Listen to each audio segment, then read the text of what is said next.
Hi friends, welcome back to my channel. ನೀವೆಲ್ಲರೂ ಹೇಗಿದ್ದೀರಾ? ಚೆನ್ನಾಗಿದ್ದೀರಾ ಅಂತ ಭಾವಿಸ್ತಾ ನಾನಿವತ್ತು ನ್ಯೂ ಇಯರ್ ಸ್ಪೆಷಲ್ ಆಗಿ ಡ್ರೈ ಫ್ರೂಟ್ಸ್ ಲಡ್ಡು ಅಥವಾ ಪೇಡ ಮಾಡೋದು ಹೇಗೆ ಅಂತ ತೋರಿಸ್ತಾ ಇದ್ದೀನಿ. ಡ್ರೈ ಫ್ರೂಟ್ಸ್ ಲಡ್ಡುಗೆ ಏನೆಲ್ಲ ಇಂಗ್ರೀಡಿಯೆಂಟ್ಸ್ ಬೇಕಾಗುತ್ತೆ ಅಂದರೆ, ಮೊದಲಿಗೆ ಏಲಕ್ಕಿ,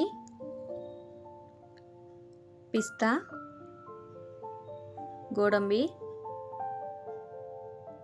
ಬಾದಾಮಿ, ಸಕ್ಕರೆ, ಡ್ರೈ ಫ್ರೂಟ್ಸ್ ಎಲ್ಲ ಕಟ್ ಮಾಡಿ ಇಟ್ಕೊಂಡಿರೋ ಅಂಥದ್ದು ತೊಗೊಂಡಿದ್ದೀನಿ ಫ್ರೆಂಡ್ಸ್. ನೆಕ್ಸ್ಟು ಸ್ಟವ್ ಮೇಲೆ ಒಂದು ಬಾಣಲೆ ಇಟ್ಕೊಂಡು, ಬಾಣಲೆಗೆ ಈಗ ಅಳತೆ ಪ್ರಕಾರ ಹಾಕಬೇಕು ಅಂದರೆ 2 ಕಪ್ಪು ಬಾದಾಮಿ, 3/4 ಕಪ್ಪು ಗೋಡಂಬಿ,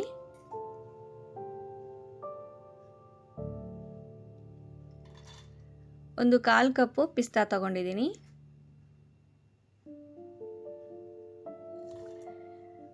ಎಲ್ಲ ಇಂಗ್ರೀಡಿಯೆಂಟ್ಸು ಕ್ಲೀನಾಗಿ ಡ್ರೈ ರೋಸ್ಟ್ ಆಗಬೇಕು ಫ್ರೆಂಡ್ಸ್. ಯಾಕಂದರೆ ಚೆನ್ನಾಗಿ ಟೇಸ್ಟಿಯಾಗಿ ಬರಬೇಕು ಅಂದರೆ ತುಂಬ ಚೆನ್ನಾಗಿ ಡ್ರೈ ರೋಸ್ಟ್ ಮಾಡ್ಕೋಬೇಕು. ಬಟ್ ಕಪ್ಪಾಗೋ ಥರ ಎಲ್ಲ ಮಾಡ್ಕೋಬೇಡಿ.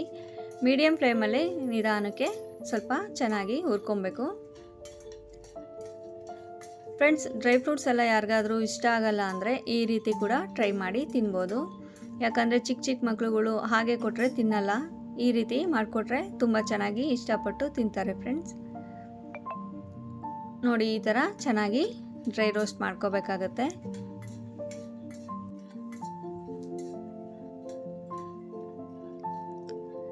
ಫ್ರೆಂಡ್ಸ್, ನಿಮಗೆಲ್ಲ ನಾನು ಮಾಡ್ತಾ ಇರೋ ರೆಸಿಪಿಗಳೆಲ್ಲ ಇಷ್ಟ ಆಗ್ತಾ ಇದೆಯಾ? ಇಷ್ಟ ಆಗ್ತಾ ಇದ್ದರೆ ಪ್ಲೀಸ್ ಲೈಕ್ ಮಾಡಿ, ಶೇರ್ ಮಾಡಿ, ಹಾಗೆ ಸಬ್ಸ್ಕ್ರೈಬ್ ಮಾಡಿಕೊಂಡು ಸಪೋರ್ಟ್ ಮಾಡಿ ಫ್ರೆಂಡ್ಸ್. ಇನ್ನು ಮುಂದೆ ಹೊಸ ರೆಸಿಪಿಗಳನ್ನ ಟ್ರೈ ಮಾಡ್ತಾನೆ ಇರ್ತೀನಿ ನಾನು. ನಿಮ್ಮ ಸಪೋರ್ಟ್ ನನಗೆ ತುಂಬ ಮುಖ್ಯ. ದಯವಿಟ್ಟು ಸಪೋರ್ಟ್ ಮಾಡಿ.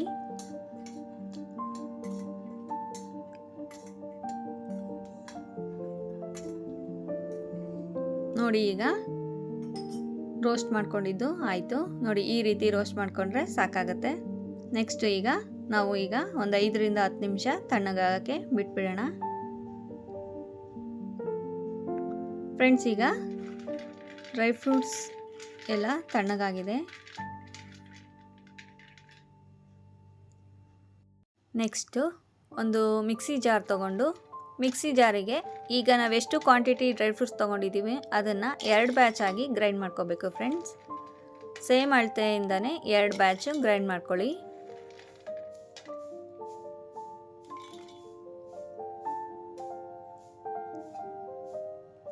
ಒಂದು ಅರ್ಧ ಕಪ್ಪು ಸಕ್ಕರೆ,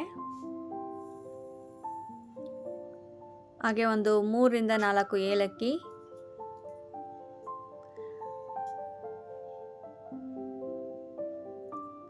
ಒಂದು 1/4 ಟೀ ಸ್ಪೂನು ಅರಿಶಿನದ ಪುಡಿ ಹಾಕೋಬೇಕು ಫ್ರೆಂಡ್ಸ್. ಇಷ್ಟಕ್ಕೆ ಒಂದು 10 ಏಲಕ್ಕಿ ಸಾಕಾಗತ್ತೆ.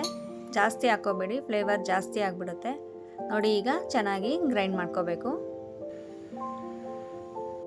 ಫ್ರೆಂಡ್ಸ್. ನಾನು 2 ಬ್ಯಾಚ್ ಆಗಿ ಗ್ರೈಂಡ್ ಮಾಡಿ ಇಟ್ಕೊಂಡಿದ್ದೀನಿ. ಈಗ ಇದಕ್ಕೆ ಕಟ್ ಮಾಡಿ ಇಟ್ಕೊಂಡಿರೋ ಅಂಥ ಡ್ರೈ ಫ್ರೂಟ್ಸ್ ಎಲ್ಲ ಸೇರಿಸ್ಕೊಂಡು ಚೆನ್ನಾಗಿ ಮಿಕ್ಸ್ ಮಾಡ್ಕೋಬೇಕು.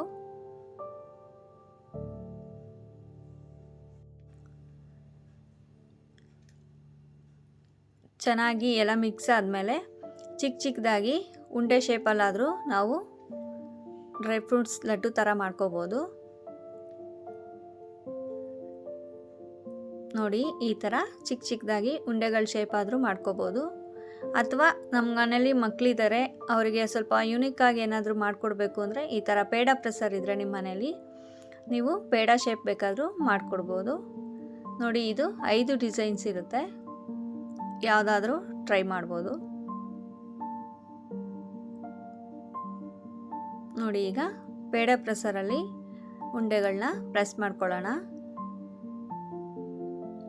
ತುಂಬ ಚೆನ್ನಾಗಿತ್ತು ಫ್ರೆಂಡ್ಸ್, ಟೇಸ್ಟ್ ಮಾತ್ರ ಸಖತ್ತಾಗಿತ್ತು. ನೀವು ಒಂದ್ಸರಿ ಟ್ರೈ ಮಾಡಿ. ನೋಡಿ, ಈ ಥರ ಪೇಡ ಪ್ರೆಸರಲ್ಲಿ ಪ್ರೆಸ್ ಮಾಡಿದ್ರೆ ಪೇಡ ರೆಡಿ ಆಗುತ್ತೆ. ಮಕ್ಕಳಿಗೂ ತುಂಬ ಇಷ್ಟ ಆಗುತ್ತೆ. ಯಾವಾಗಲೂ ದೂದ್ ಪೇಡನೇ ತಿಂದು ಬೋರ್ ಆದಾಗ ಈ ಥರ ಡ್ರೈ ಫ್ರೂಟ್ಸ್ ಪೇಡ ಕೂಡ ನಾವು ಮನೆಯಲ್ಲೇ ಟ್ರೈ ಮಾಡಿ ಮಕ್ಕಳಿಗೆ ಕೂಡ ಕೊಡ್ಬೋದು. ನಮಗೂ ಕೂಡ ತುಂಬ ಹೆಲ್ದಿ ಕೂಡ.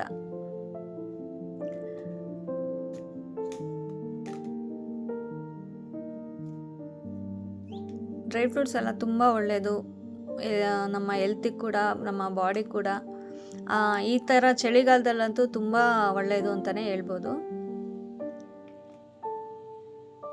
ಯಾಕಂದರೆ ಈಗ ನಾವು ತೊಗೊಂಡಿರೋ ಡ್ರೈ ಫ್ರೂಟ್ಸ್ ಎಲ್ಲ ಆಯಿಲಿ ಕಂಟೆಂಟ್ ಜಾಸ್ತಿ ಇರುತ್ತೆ. ಹಾಗಾಗಿ ಈ ವೆದರ್ಗೆ ನಮಗೆ ಆ ಬಾಡಿಗೆ ಆಯಿಲ್ ಜಾಸ್ತಿ ಬೇಕಾಗುತ್ತೆ. ಹಾಗಾಗಿ ನೋಡಿ, ಈಗ ಪೇಡ ಪ್ರೆಸರಲ್ಲಿ ಪೇಡ ರೆಡಿ ಮಾಡ್ಕೊಂಡಿದ್ದೀನಿ. ಫೈನಲಿ ಡ್ರೈ ಫ್ರೂಟ್ಸ್ ಪೇಡ ರೆಡಿಯಾಗಿದೆ ಫ್ರೆಂಡ್ಸ್. ತುಂಬ ಟೇಸ್ಟಿಯಾಗಿ ಕೂಡ ಇತ್ತು. ನೀವು ಒಂದ್ಸರಿ ಟ್ರೈ ಮಾಡಿ ಫ್ರೆಂಡ್ಸ್. ನಿಮಗೆ ಈ ರೆಸಿಪಿ ಇಷ್ಟ ಆದರೆ ಪ್ಲೀಸ್ ಲೈಕ್ ಮಾಡಿ, ಶೇರ್ ಮಾಡಿ, ಹಾಗೆ ಸಬ್ಸ್ಕ್ರೈಬ್ ಮಾಡಿಕೊಂಡು ಸಪೋರ್ಟ್ ಮಾಡಿ. Thank you for watching.